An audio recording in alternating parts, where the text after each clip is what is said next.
بسم الله الرحمن الرحيم وهذا صراط ربك مستقيما قد فصلنا الآيات لقوم يذكرون لهم دار السلام عند ربهم وهو وليهم بما كانوا يعملون.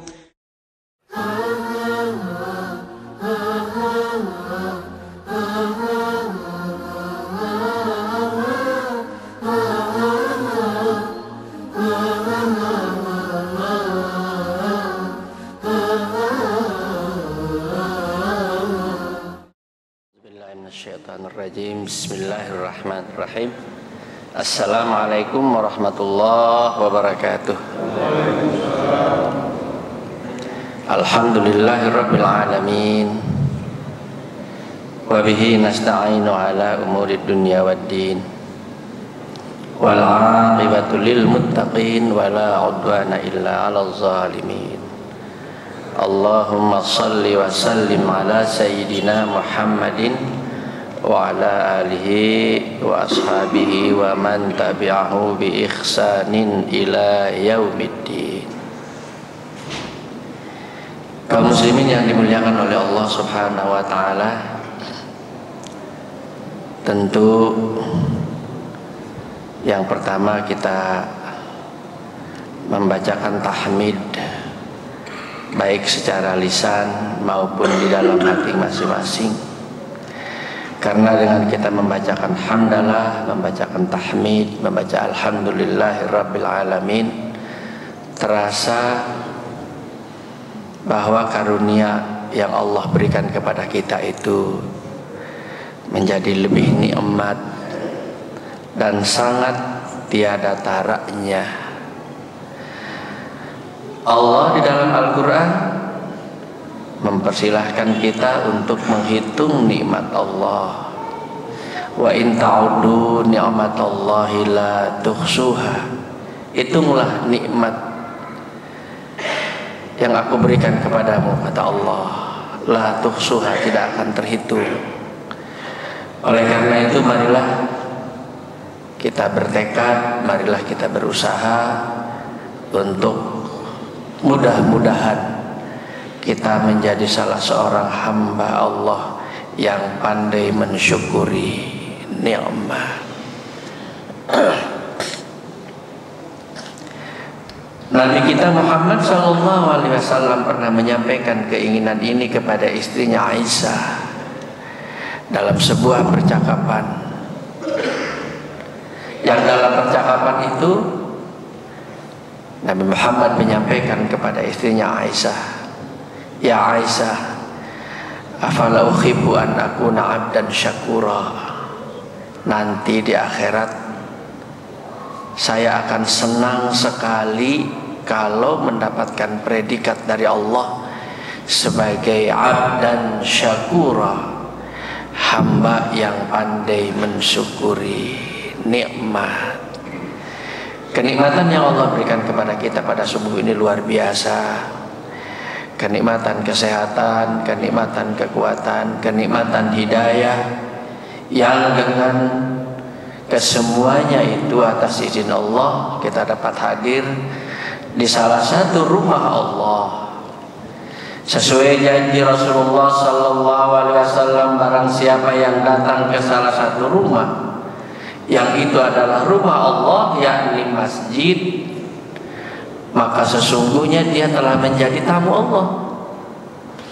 Kalau kita menjadi tamu Allah, maka insya Allah yang akan memuliakan kita adalah Allah Subhanahu wa ta'ala. Mudah-mudahan kita duduk di sini bukan hanya badannya berada di masjid, tapi pikirannya juga berada di masjid. Kita sedang menjadi tamu Allah, dan mudah-mudahan Allah memuliakan kita semua. Amin ya rabbal alamin. Salawat dan salam semoga disampaikan kepada junjungan kita Nabi besar Muhammad sallallahu alaihi wasallam. Semoga sampai akhir hayat kita menjadi pengikut setia Nabi kita, Rasul kita. Setiap kita menyebut namanya, kita membacakan salawat dan salam sebagai doa dan takziman, sebagai doa dan mengagungkan Nabi kita. Mudah-mudahan kesetiaan kita ini kemudian berlanjut, kita menjadi salah seorang yang akan memperoleh syafaat di yaumul qiyamah, dan berlanjut kita menjadi salah seorang yang akan bertemu dengan Nabi kita, Rasul kita, Nabi Muhammad sallallahu alaihi wasallam di surga nanti. Amin ya rabbal alamin. Kaum muslimin yang dimuliakan oleh Allah Subhanahu wa taala,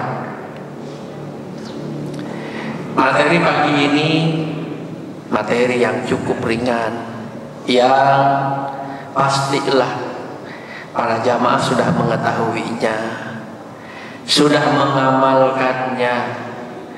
Namun kami mengingatkan kembali, mudah-mudahan ini sebagai bagian daripada penyempurnaan, mudah-mudahan ada manfaatnya.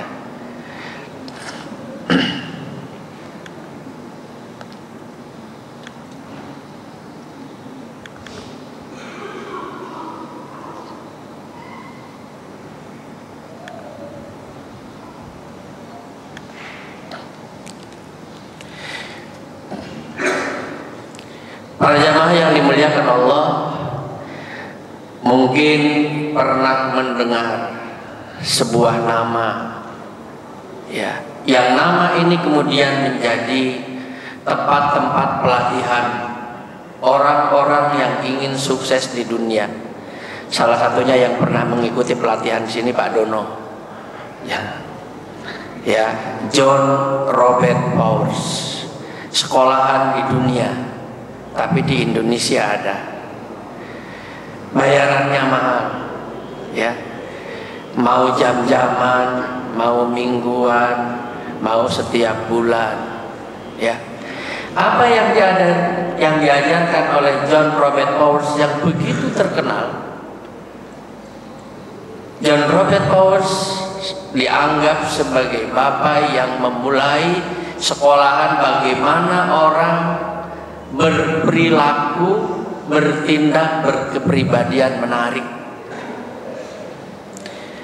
Kepribadian menariknya ini oleh John Robert Powers selalu dikaitkan, kalau orang punya kepribadian menarik, diterima oleh orang lain, komunikasinya baik, ujung-ujungnya adalah sukses dunia. Bagaimana seorang marketer, seorang pengusaha di bidang marketing, kalau berkepribadiannya tidak diterima oleh konsumen, ujung-ujungnya jualannya tidak laku. Begitu hebatnya magic John Robert Powers ini, walaupun orangnya sudah meninggal, kemudian dia menjadi sebuah trademark sekolah tentang kepribadian. Kalau ada yang berminat, silahkan. Di Jakarta ada. Salah satu pengikut John Robert Powers yang sekarang masih aktif mengajar di bidang itu adalah Min Uno. Dianggap sebagai pakar etika dan kepribadian.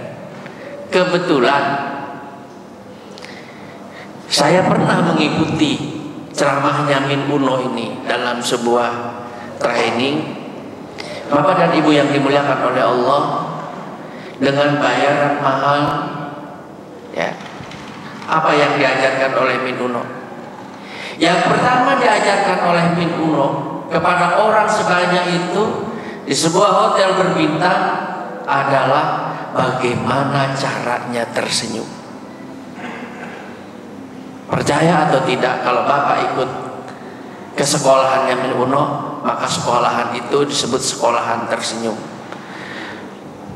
Satu session kita hanya diajak tersenyum saja. Satu-satu orang bibirnya dilihat, itu belum betul senyumnya, belum betul tatapan matanya. Subhanallah. Kalau hanya tersenyum, Bukankah Nabi kita Muhammad sallallahu alaihi wasallam sudah jauh terlebih dahulu memerintahkan kepada kita, senyummu kepada saudaramu itu adalah sedekah. Dan bahkan senyum yang ada pada kita dalam agama Islam itu bukan tersenyum di dalam bibir, bukan memperlihatkan gigi, bukan memperlihatkan keramah tamah, tapi senyum yang tulus dan ikhlas yang datang dalam hati. Apalagi yang diajarkan oleh Min Uno, bagaimana cara berbicara menatap orang lain supaya orang lain merasa dihargai, merasa diakui, supaya kita dengan orang lain itu merasa akrab. Tapi ujung-ujungnya kalau kita sukses berhubungan, berkomunikasi, berinteraksi dengan orang lain, sasarannya adalah sukses bisnis, sukses hidup di dunia. Makanya para pengusaha-pengusaha berlomba-lomba untuk ikut dalam kursus ini supaya tersenyumnya menjadi tersenyum yang bisa diterima oleh orang. Coba Bapak lihat gambarnya Min Uno, tidak ada satupun yang tidak tersenyum, ya kan? Tuh Pak Dono tersenyum. Ya, coba buka di Google Min Uno image, semuanya tersenyum. Jamaah Darussalam ini lebih dari, sebutlah 600, sebutlah 1000. Jangan-jangan belum 10% yang bisa tersenyum. Apa perlu kita undang Min Uno ke sini untuk ngajarin tersenyum kita ya?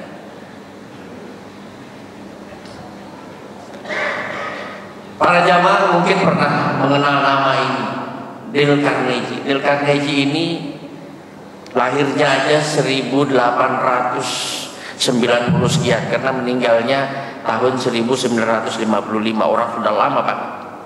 Tapi bukunya masih laris. Salah satu bukunya yang the best seller itu adalah How to Win Friends. Bagaimana punya teman banyak, ya Pak Dono ya. Kalau bicara teman, subhanallah, Islam menetapkan orang lain, apalagi orang lain itu beriman, bukan hanya teman, saudara. Kalau Allah sudah mengatakan saudara, semestinya kita menganggap orang yang beriman itu lebih dari teman, kan? Teman itu hari ini teman, besok tidak ada urusan bisnis, sudah, we are not friends anymore, kita bukan teman lagi. Tapi kalau Allah sudah mengatakan saudara, innamal mu'minuna ikhwatun, saudara, fa aslihu baina akhwaikum, maka adakanlah perdamaian, maka ciptakanlah kondisi yang damai, maka ciptakanlah kondisi yang cool, karena kamu adalah saudara.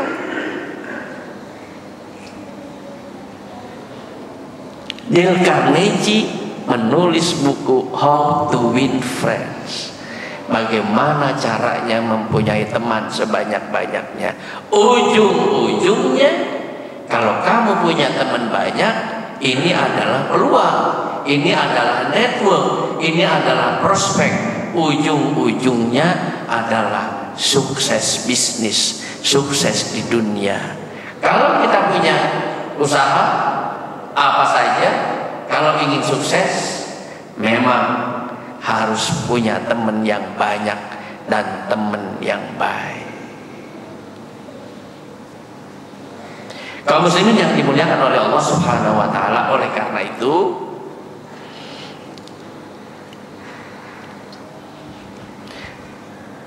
materi pada subuh ini adalah kita punya istilahnya. Kita punya istilah, kita punya terminologi yang istilah itu datangnya dari Al-Quran. Karena Al-Quran itu kalimatnya adalah kalimat dari Allah, kata-katanya diucapkan oleh Allah, dalam tanda petik hubungan kita dengan orang lain di dalam Al-Quran disebut dengan hablum minan nas. Bahasanya Pak Dono, human relation. Percaya atau tidak, kalau orang sukses dalam bidang usaha, dalam bidang sosial, dalam bidang pergaulan, kata seorang pakar, sukses seseorang itu 75% ditentukan oleh suksesnya human relation. Hablum minan nasnya baik.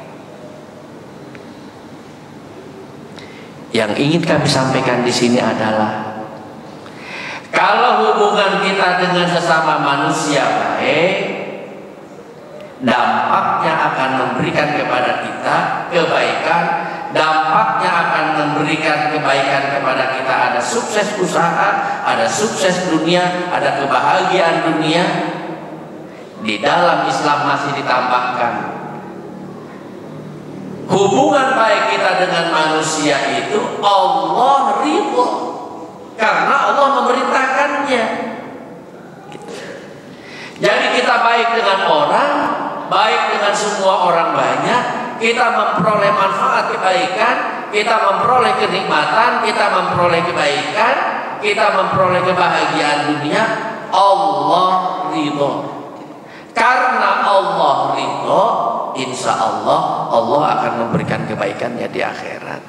Itu konsep hablum minan nas di dalam Islam. Jadi indikatornya bukan hanya sukses dunia, bukan sukses bisnis, tapi indikatornya adalah karena kita juga diridhoi oleh Allah Subhanahu wa ta'ala. Kenapa? Karena hablum minan nas merupakan bagian yang diperintahkan oleh Allah di dalam Al-Quran. Duribat alaihimudz zillatu aina ma thuqifu illa bihablim minallahi wa hablim minan nas. Kalau kamu kepengen mulia, kamu kepengen terhindar dari zillah, dari kehinaan, dari dianggap orang yang tidak bermartabat. Zillah itu low grade lah, ya, rendah. Kalau kamu ingin keluar dari itu, kata Allah, hablum minallah wa hablum minan nas. Itu jalan keluarnya. Dekat dengan Allah, dekat dengan manusia. Untuk sukses hablum minan nas ini ada beberapa hal. Pada subuh ini insya Allah mungkin sampai maksimum sampai jam 6, karena ini adalah judulnya silaturahmi. Kita ingin juga silaturahmi pagi ini dilanjutkan dengan kebersamaan yang lain. Insya Allah pengurus menyediakan sarapan Pak Dono, ada soto panas insya Allah. Ini bagian dari hablum minan nas, ya kan? Insya Allah. Jadi oleh karena itu harap bersabar, karena ini bagian dari hablum minan nas. Ada 5 yang ingin saya sampaikan untuk meningkatkan kualitas kita dalam hablum minan nas. Kenapa cuma 5? Boleh 7, boleh 12, tapi yang 5 ya. Kelima-limanya ini ada Al-Qurannya, ada hadisnya. Kalau kita seminarkan sehari di sini, itu Al-Quran dan hadisnya penuh dengan contoh-contoh dan kasus.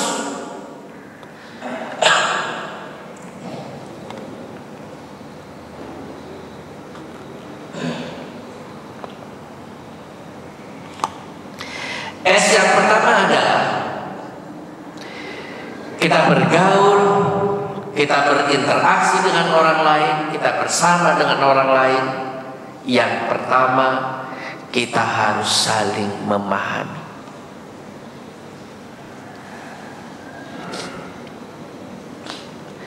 Allah berfirman di dalam Al-Quran, surat Al-Hujurat ayat 13.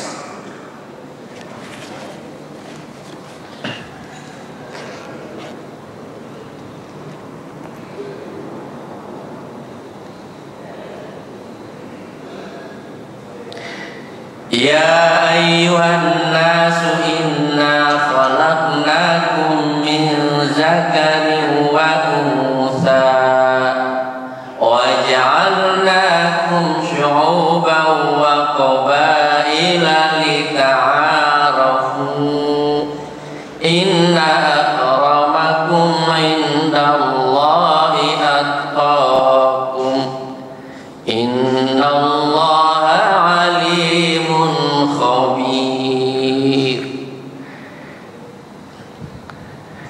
Firman Allah di dalam Al-Quran, hei manusia, aku ciptakan kamu terdiri, yang pertama secara signifikan terdiri dari laki-laki dan perempuan.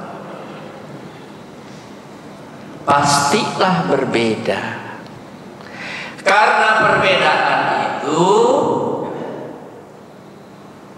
maka kamu harus saling memahami dong. Yang laki-laki harus memahami perempuan adalah perempuan. Yang perempuan juga harus memahami kamu adalah laki-laki. Wa ja'alnakum syu'uban, dan juga aku jadikan berbagai bangsa. Ya. Wa qabaila, dan berbagai kabilah dan berbagai suku. Untuk apa? Lita'aruf, untuk saling memahami. Ya. Inilah makanya dalam skala kecil kita harus datang ke masjid. Ya. Pada suku ini saja, walaupun sebagian banyak menggunakan warna putih, tapi ada yang warna hitam, ada yang merah, ada yang kotak-kotak. Mari kita saling memahami, karena tidak ada yang salah dari ini. Dalam skala besar, supaya kita mengerti juga bangsa-bangsa yang lain, kabilah-kabilah yang lain, kita diperintahkan untuk ibadah haji. Kita saling memahami. Ada yang warna kulitnya putih, ada yang warna kulitnya sawo matang, ada yang warna kulitnya hitam, semua sama.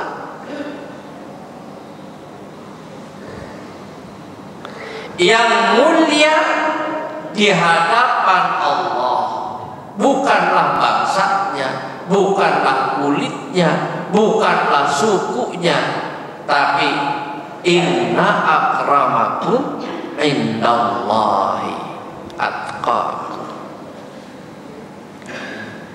Kenapa Allah tegaskan dengan inna akramakum indallahi atqakum? Jangan ada sebuah bangsa, sebuah kabilah, karena bangsa itu ekonominya maju, negaranya besar, kemudian orangnya menjadi sombong. Tidak ada, kata Allah. Yang mulia itu adalah yang takwanya lebih baik kepada Allah. Jangan karena orang merasa badannya lebih gede, lebih hebat. Lah kalau kayak gitu saya sama Pak Dono kalah dong. Kata Allah, yang paling mulia adalah takwanya.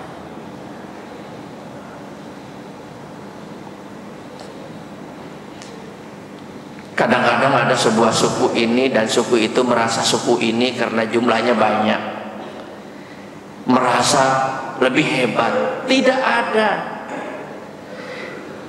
Kata Allah, kamu semua sama, silahkan saling memahami. Di dalam perbedaan-perbedaan apa saja silahkan memahami. Yang tidak boleh berbeda itu adalah dalam akidah, ya kan?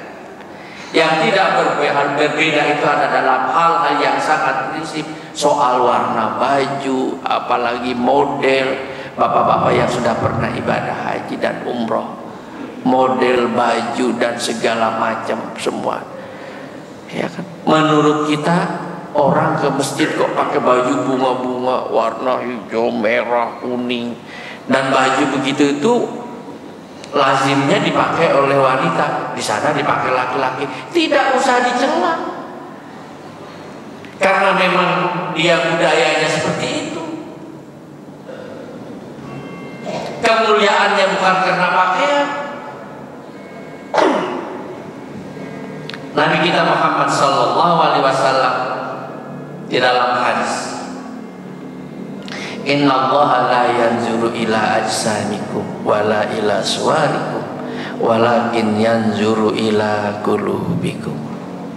Hablum minan nas yang pertama, Bapak dan Ibu, supaya hablum minan nas kita ini baik, tidak terjadi konflik-konflik kecil yang bisa menjadi konflik besar, tidak terjadi menjadi perbedaan-perbedaan yang mencolok kemudian menjadi masalah.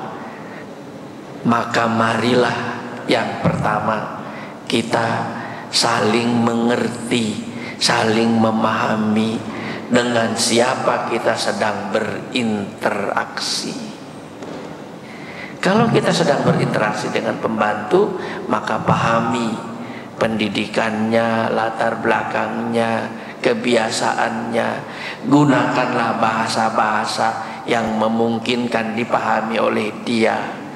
Tapi kalau kita berinteraksi dengan seorang doktor, PhD, S3, S5, maka barangkali kalimatnya pun harus kita atur supaya ada kalimat-kalimat yang menunjukkan elit keilmuannya barangkali. Ya. Sekarang kan banyak istilah-istilah, di browsing aja. Ya, kalau kalimat itu disampaikan kepada pembantu, jangan-jangan pembantu nggak tahu di browsing itu apa. Supaya tidak terlalu tegang, saya pernah dan ingat terus, dan saya salah. Pulang dari satu tempat sore, saya kepengen minum air panas. Di rumah saya bilang sama pembantu, zaman dulu waktu di Pelaju, tolong buatkan air panas. Iya Pak. Ya. Lama saya tunggu di ruang tamu, air panas gak datang-datang. Mbak, mana air panasnya? Kebetulan pembantunya orang Jawa. Sampun Pak, wonten kamar mandi. Oh iya, saya yang salah. Tidak jelas air panasnya itu air panas apa. Sementara pengertian dia air panas ini karena sore, mungkin si bapak kepengen mandi air panas, sementara saya ingin minum teh panas. Mari, ini joke lain. Kita ini kalau di hotel kan gagah, karena kalau di hotel ini kan kita merasa membayar, sehingga cleaning service, office boy, housekeeping oleh kita dianggap sama semuanya, semua pembantu kita gitu kan. Kalau office boy itu lagi kerja, mungkin housekeeping lagi kerja lewat, selamat pagi Pak, pagi. Itu kita rasanya hotel itu kepunyaan kita rasanya. Jadi satu saat saya telepon pun sembarangan saja. Kan di dalam telepon itu ada tulisan housekeeping, ada hafal, pijit aja. Ada room service, gitu kan? Kalau Pak Dono hafal itu. Pijit. Selamat sore Pak, apa yang bisa dibantu? Saya pun ngomong dengan gagah saja. Saya minta dus. Baik Pak, kami siapkan.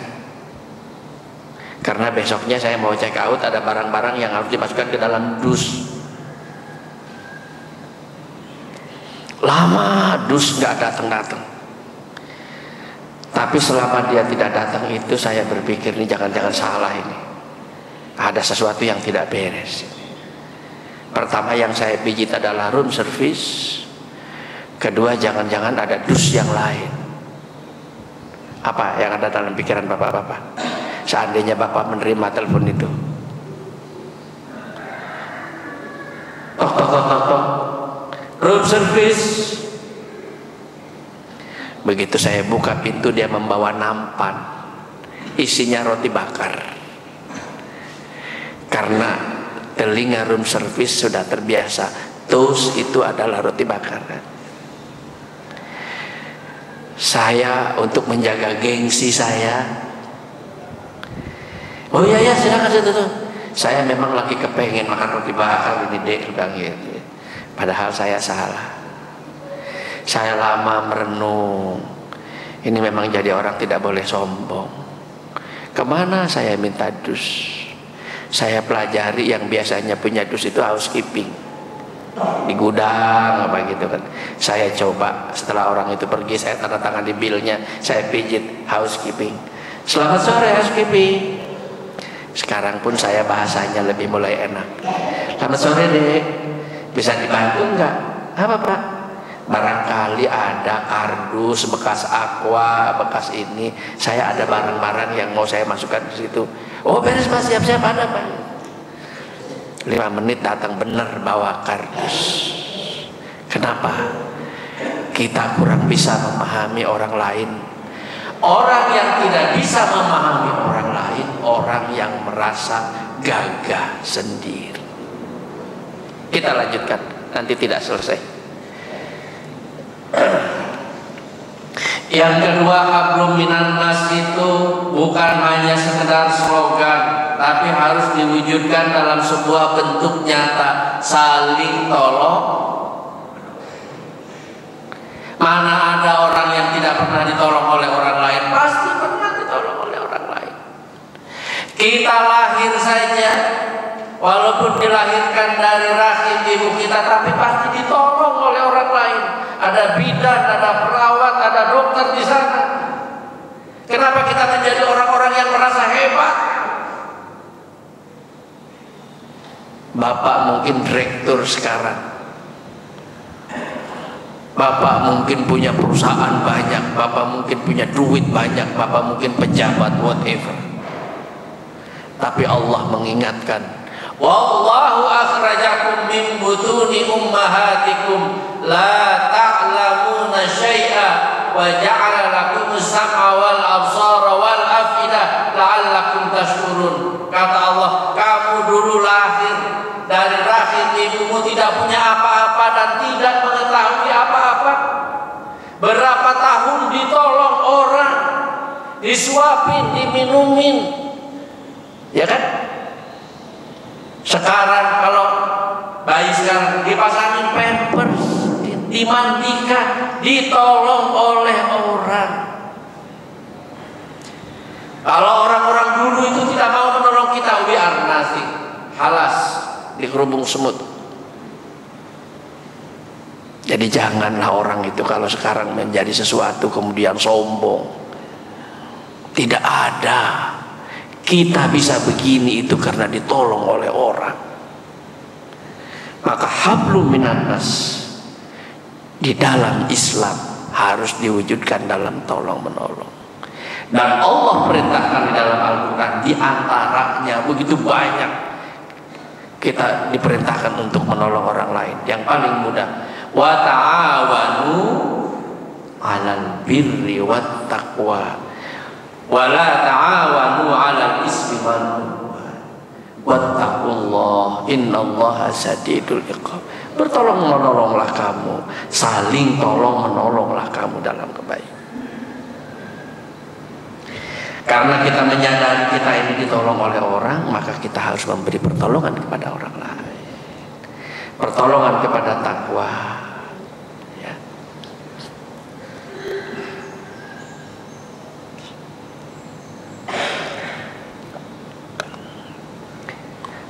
Kita dengarkan ilustrasi Yang ilustrasi ini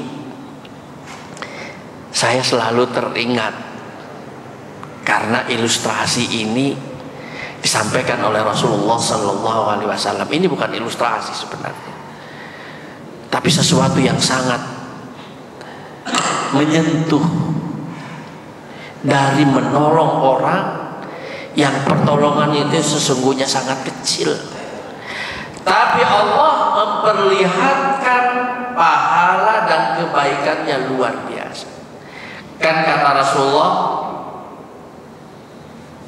ada seseorang sudah meninggal. Setelah meninggal, istrinya ditanya oleh Rasulullah, suami kamu itu orang soleh, adakah berpesan menjelang akhir hayatnya? Tidak ada ya Rasulullah. Pasti ada. Mungkin kamu ingat kata-kata yang terakhir yang beliau sampaikan. Diingat-ingat oleh istrinya. Oh, ada. Apa?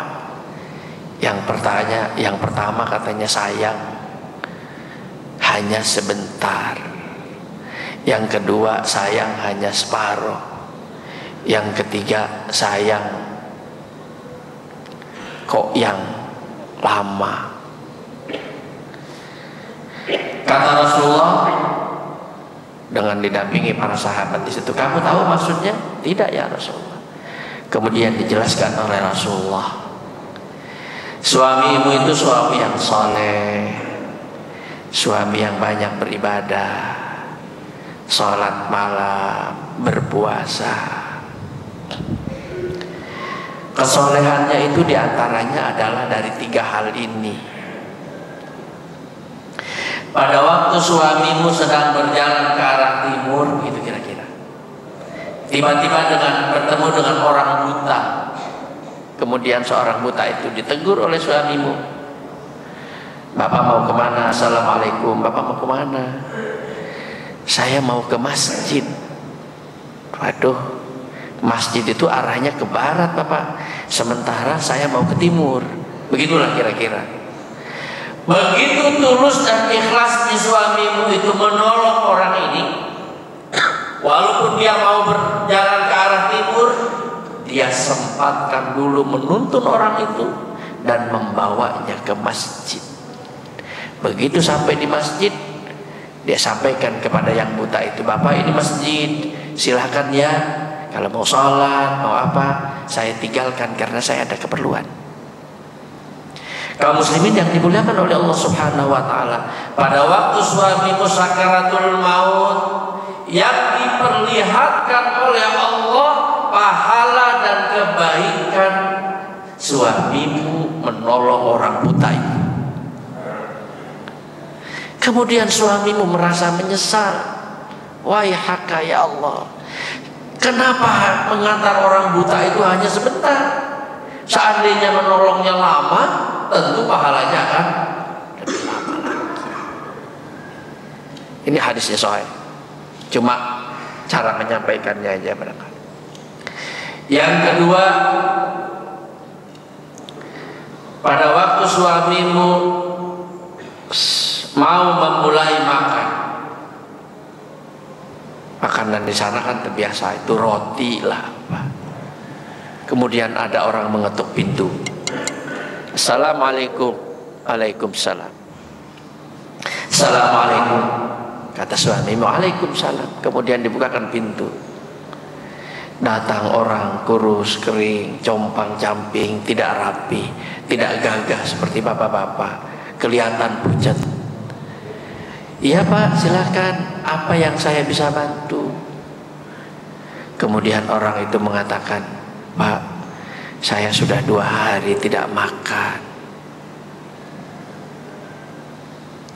Kata suami, waduh, sudah 2 hari tidak makan, saya pun tidak punya makanan. Ayo masuk. Saya kebetulan mau makan, dan roti ini hanya 1 potong.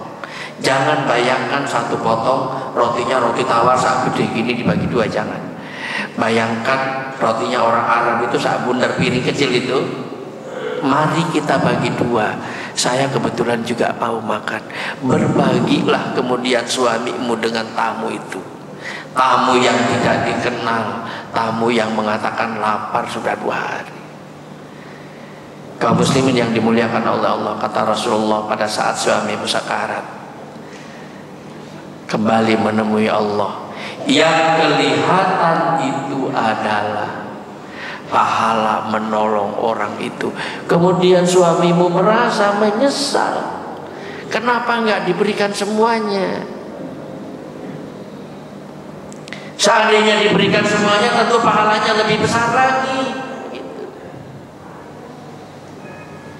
Ta'awanu alal birri wat taqwa, hablum minan nas, harus diwujudkan dalam bentuk saling tolong menolong. Yang ketiga, pada waktu suamimu pulang dari pasar membawa bungkusan baju baru, di tengah jalan ada orang kedinginan, dia menggigil, dia tidak pakai baju. Kenapa kamu? Saya menggigil. Waduh, ini ditolong pakai apa? Kalau mau diberikan baju ini baju baru, saya pun belum pakai. Maka kemudian dibukalah bajunya dia sendiri, dipakaikan kepada orang itu, baju barunya dia pakai, karena masih ada rasa sayang dengan baju baru. Subhanallah. Rasulullah Sallallahu Alaihi Wasallam menyampaikannya kepada istri orang ini dan para sahabat. Pada waktu dia sakaratul maut, kelihatan pahalanya sangat besar dari menolong orang yang menggigil dan memberikan pakaian yang bekas itu. Kemudian suamimu menyesal. Kenapa tidak baju yang baru yang diberikan? Kalau baju yang baru yang diberikan, pasti pahalanya lebih besar. Bapak dan Ibu tentulah lebih tahu bagaimana menolong orang lain dan siapa yang lebih tepat diberikan pertolongan, kan? Tapi marilah kita tertarik dengan hadis Rasulullah Sallallahu Alaihi Wasallam yang saya tulis di bawah. Wallahu fi aunil abdi ma kana al-abdu fi auni akhihi. Allah akan selalu menolong seorang hamba selama si hamba itu menolong saudaranya. Cintailah saudara kita seperti kita mencintai diri sendiri. Hadisnya kita sudah hafal, tinggal implementasinya. La yu'minu ahadukum hatta yuhibba li akhihi ma yuhibbu li nafsi. Semua pertolongan yang kita berikan kepada saudara kita dengan ikhlas akan diganti oleh Allah Subhanahu wa ta'ala. Yang ketiga adalah, kalau nanti selesainya 3 ya 3 saja. Sotonya udah siap belum? Sudah? Kalau sudah 3 aja, 5. 3 saja berat kok. Yang ketiga adalah saling mengajak kepada kebaikan. Surah dan ayatnya bapak-bapak dan ibu hafal kan? Wal 'asri innal insana lafi khusrin illa allazina amanu wa 'amilus shalihat wa tawassaw bil haqqi wa tawassaw bis sabr. Kalau kita tidak mau jadi rugi, mau untung, mau hebat, mau sukses, yang pertama harus beriman, kedua harus beramal saleh, yang ketiga mengajak orang lain. Tidak ada sebuah lembaga, organisasi, kantor, apa saja yang di situ tidak ada pembinaan sumber daya manusianya. Kalau namanya pembinaan sumber daya manusia, pastilah mengajak orang lain kepada kebaikan. Mengajak kepada kebaikan itu tidak selalu ceramah. Memberi contoh yang baik di dalam keluarga, mengajak kepada kebaikan.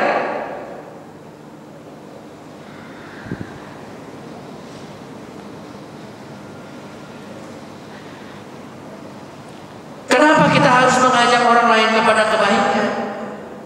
Karena kalau semua orang di sekeliling kita ini baik, kita pasti memperoleh manfaatnya. Sekarang kita ini merasa tidak nyaman kadang-kadang karena ada orang lain yang masih belum baik.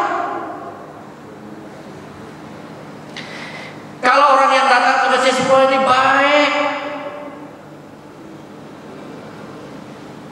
Tidak perlu terlalu repot-repot. Motor dikunci ganda, ya kan? Ngundang polisi untuk menjaga, tidak perlu. Tapi karena ada orang lain yang belum, maka kita punya kewajiban mengajak orang lain baik. Di dalam sebuah kelompok kecil, kalau rumah tangga itu semuanya orang baik, bapaknya baik, ibunya baik, suaminya baik, istri baik, anaknya baik, tetangga baik, tidak perlu. Kan bapak-bapak kalau pergi sekeluarga, apa yang dilakukan? Semua dikunci kan? Yang saya bilang itu. Di dalam lemari bapak itu ada kotak, tahu saya. Dan kotak itu ada kuncinya. Bapak menyimpan sesuatu itu di dalam kotak itu, kotaknya dikunci. Kemudian lemarinya ditutup, lemarinya dikunci kan. Terus kan lemari di dalam kamar kan, kamarnya dikunci nggak? Kunci. Kenapa dikunci semua? Kan di rumah ada pembantu. Ya siapa tahu pembantu yang, ya kan? Terus kalau kita keluar, rumahnya dikunci. Ada pagar, kebetulan di sini jarang pagar, yang punya rumah pagar, pagarnya dikunci. Karena kita menduga masih ada orang lain yang tidak baik.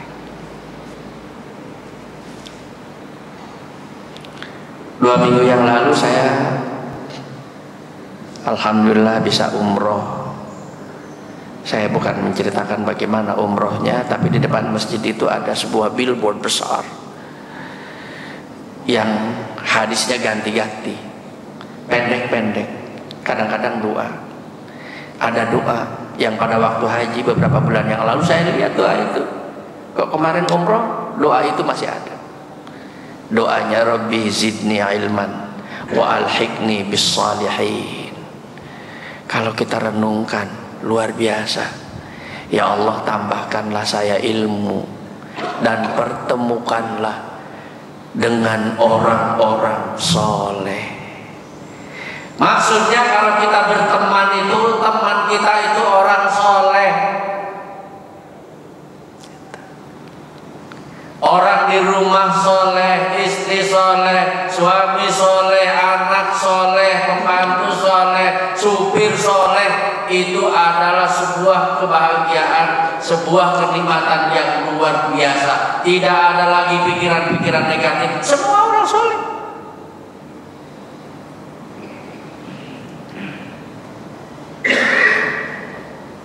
Kalau kita nyuruh orang dalam rumah tangga ini, bukan dalam kantor. Kalau kantor kan memang harus beli ini, nanti jangan lupa bonnya ya. Kenapa? Kalau kantor kan memang itu merupakan evidence, merupakan kelengkapan dokumen. Kalau rumah tangga ada pikiran, kalau nggak pakai bon jangan-jangan kayak gitu.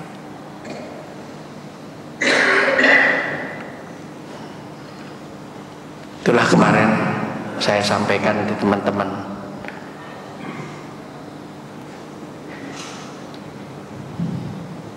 Katanya dunia ini adalah ad-dunya mata wa khairu mata al-mar'atus salihah. Dunia ini adalah tempat bersenang-senang, tempat bergembira, ya, mataun, dan sebaik-baiknya perhiasan, sumber kenikmatan adalah istri yang saleh. Bukan istri yang cantik, istri yang saleh, yang bisa menjaga, merawat suaminya, menjaga kekayaannya, menjaga rumah tangganya, dan suami percaya 200%. Hadis. Ya. Jadi kita wajib mengajak kepada kebaikan. Saya ingin tutup satu lagi aja, walaupun 5, atau mungkin habisin aja dulu ya. Jam berapa sih? Sekarang kita kan sholat 2 rakaat setelah terbit matahari, ya. Di dalam surat Al-Imran Allah berfirman, "Wal takum minkum ummatun yad'una ilal khair wa ya'muruna bil ma'ruf wa yanhauna 'anil munkar wa ulaika humul muflihun." Hendaklah kamu menjadi umat yang mengajak kepada kebaikan, mengajak kepada ma'ruf, memerintahkan kepada yang ma'ruf, dan mencegah kepada kemungkaran, dan itulah orang-orang yang berbahagia, orang-orang yang menang, orang-orang yang sukses. Kita habisin aja supaya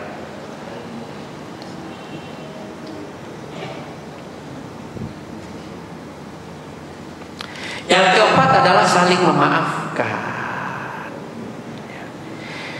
Salah satu sifat orang yang bertakwa ya adalah orang selain menafkahkan hartanya dalam keadaan sempit, dalam keadaan lapang, orang yang bisa menahan marah dan memaafkan.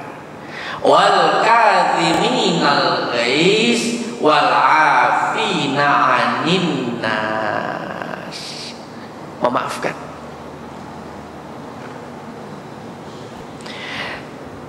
Nabi kita Muhammad sallallahu alaihi wasallam mengajarkan kepada kita, karena kita ini ingin menjadi pengikutnya yang setia, ingin mengikuti akhlaknya. Rasulullah tidak pernah menjadi pendendam dan bahkan dizolimi sekalipun.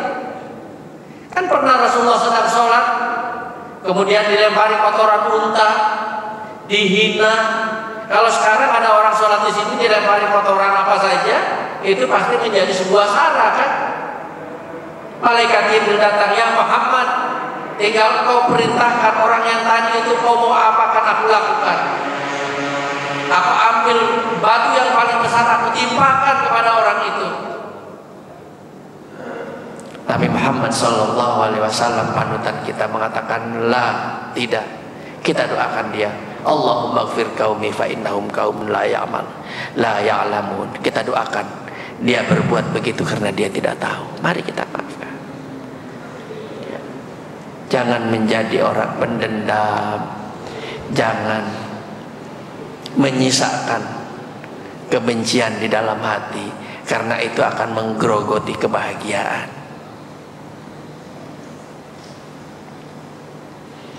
Hablum minan nas itu disukai oleh manusia, diridhoi oleh Allah Subhanahu wa ta'ala. Ada 3 sikap dalam bergaul jika terjadi seperti ini. Ya, buka di dalam kitab Ibnu Katsir menurut Qatadah. Ayat ini adalah perintah Allah kepada Nabi Muhammad. Surat Al-A'raf ayat 199. Ada 3 hal. Khuzil afwa, jadilah pemaaf.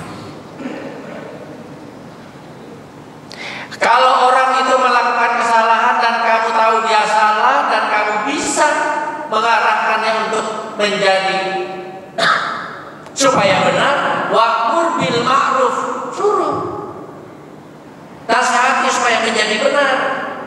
Tapi kalau orang ini menurut bahasa Jawanya ngeyel, ya, diajak begini susah, diajak begitu susah, ingin menangnya sendiri. Allah perintahkan di dalam Al-Quran, wa'arid 'anil jahilin, hindari, selesai urusan.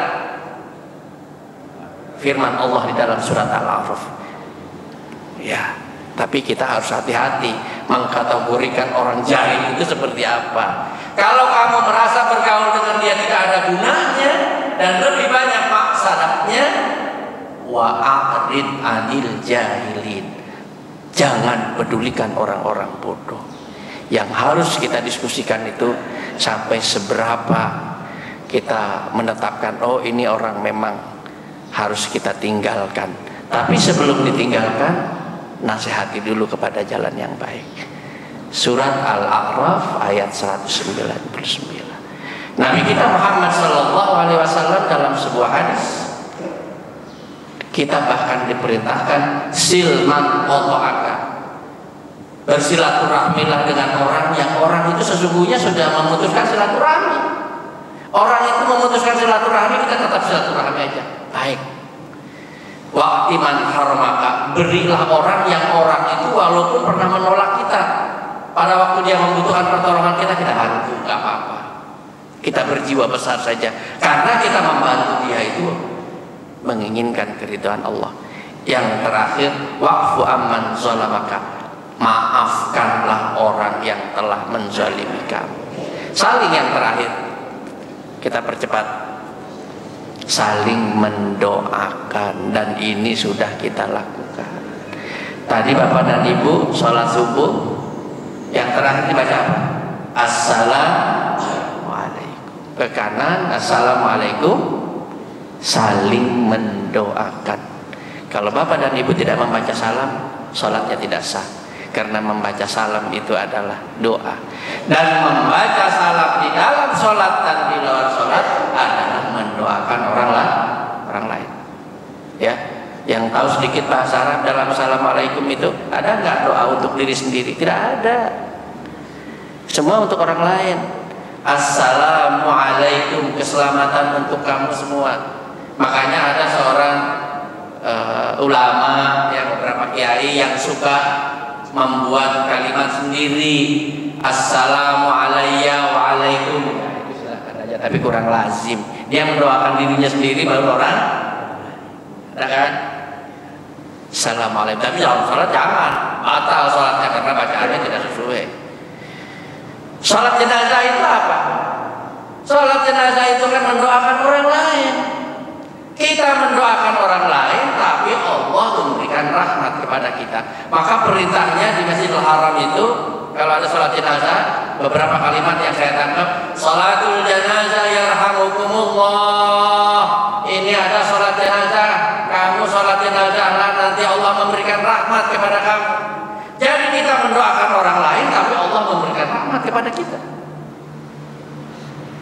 Tidak ada di sana sholat jenazah diumumkan, pada hari ini telah meninggal Bapak bulan umur sekian di klaster ini, tidak ada. Ya kan, pokoknya ada yang meninggal, mari kita salatkan. Ya, di dalam setiap doa-doa yang umum kita juga Allahumma ighfir lil muslimina wal muslimat wal mu'minina wal mu'minat al ahya'i minhum wal amwat. Saya ingin menutup kuliah subuh pada pagi ini. Mudah-mudahan ini adalah upaya kita peningkatan hablum minan nas.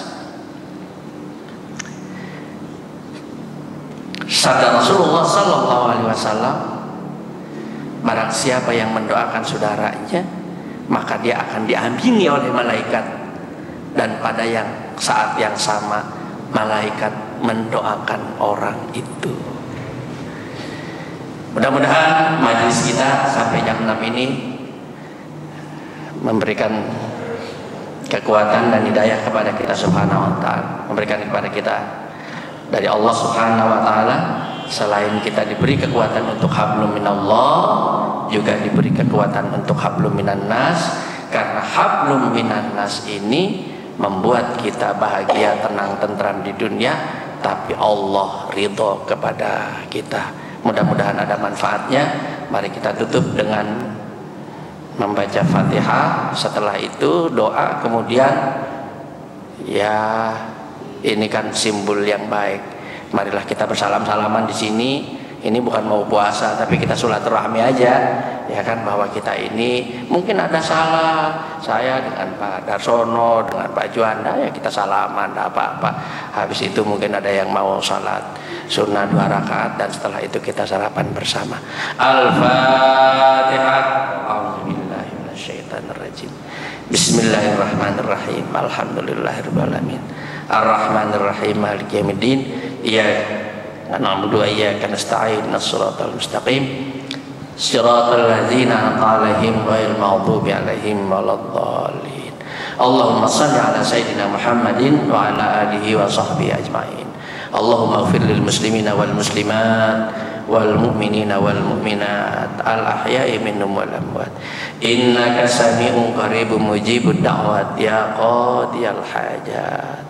Rabbi zidni ilma wa alhiqna bis salihin. Rabbi zidni ilma wa alhiqna bis salihin. Rabbi zidni ilma wa alhiqna bis salihin. Allahumma arinal haqqa haqqan warzuqna ittiba'ah wa arinal batila batila warzuqna ijtinabah bi rahmatika ya arhamar rahimin.